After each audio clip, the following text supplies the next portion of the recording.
So it's about to rain, so I'm gonna try to get this in before it rains, because that would not be good if this guy gets caught in the rain. But ignore the guy cutting grass. So what we have here is the second pneumatic prop. Oh, he's done. Oh, he's done cutting grass. Okay, so what we have here is the second pneumatic prop I have made.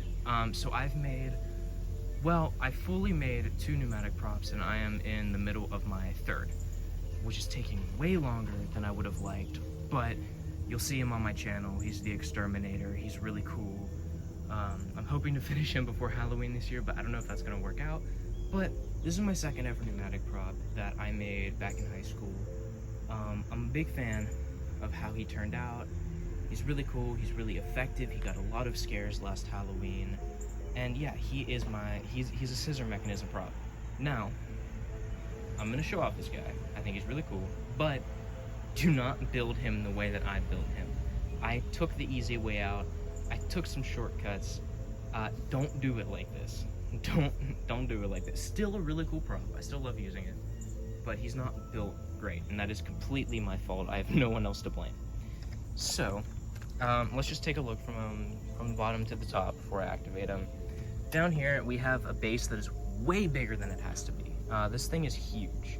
Coming up here, he is decent. I mean, I wanted him off the ground a decent bit. I don't remember how tall he is, and I'm not going to measure him.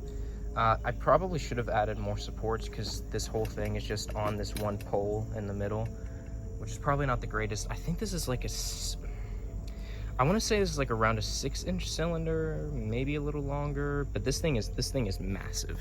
This thing is absolutely massive. I wanted him to come out far, and he does. He comes out really, really far.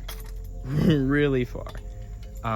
So yeah, he gets some scares. Right now, I just have like one of the little 3-foot skeletons zip tied on top, just so I didn't have anything too big on there.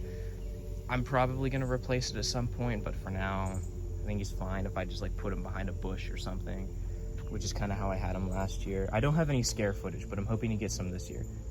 The main problem, the main thing that I messed up on is down there. That place scares me, and I don't like it there. So let me show you exactly what I did. I'm not, you know, I absolutely screwed this one up. So, you know, of course, this top part extends, but the bottom part here has to move up when it extends, and you can kind of see what I did. Instead of putting like sort of like a dresser drawer mechanism here, I just welded a wheel.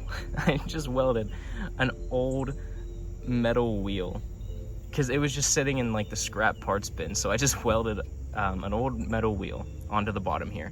So as he extends, the wheel, oh, come on, focus. As it extends, the wheel moves up, which is not a huge issue. I mean, apart from him being able to do that, which he doesn't do during his activation. But the main problem is here, this metal wheel scrapes away at my paint there, leaving it exposed. So I have to, you know, I have to repaint that. That needs repainted, which isn't a huge issue. I just gotta keep my eye on it, just so I don't get a ton of rust, whatever. This part here really makes me laugh. I had to put like 20 washers here just to space that out. I think that's funny. Again, like I could have mounted this way better, but I was kind of in a rush at the end of my semester, so I just kind of cranked this thing out. And I just, you know, welded on the second smaller metal pole to mount the cylinder on. And this is a double acting cylinder, but I only have one end hooked up to my single acting solenoid, and it runs fine. I mean, it's just like, again, it's just all sorts of janky. He's really sketchy, but he works, and he gets some good scares. So I'm okay with that. I don't have a controller for this guy. I'm gonna trigger this guy manually again, but you'll see he goes out really, really far. Like I'm really happy with how he turned out, and I hope the brick on his base is gonna hold him in place, because if not, this is not gonna be good. Oh, all right. So I didn't adjust the PSI. Hold on. So that actually snapped one of his zip ties holding him in place. So now he's gonna be wiggling around a little bit. That was my fault. The barrel zombie runs off of a different PSI than I made this guy for. So for Halloween this year, since this is the first year I'm gonna be running 2 pneumatic props, I'm gonna have to, you know, adjust that, coordinate that, so it lines up right, so they both use the same PSI and they don't do what he just did. So I turned the PSI down a whole bunch, so I'm gonna trigger him again and hope that he doesn't do that same thing. Okay, so now that's too little PSI, so give me okay, I hope this works now. There.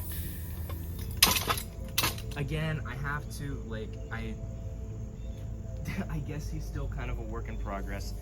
I should get a new solenoid so that I can have both ends of this wired up so he's not, you know, flying around like that, so he can retract a lot better.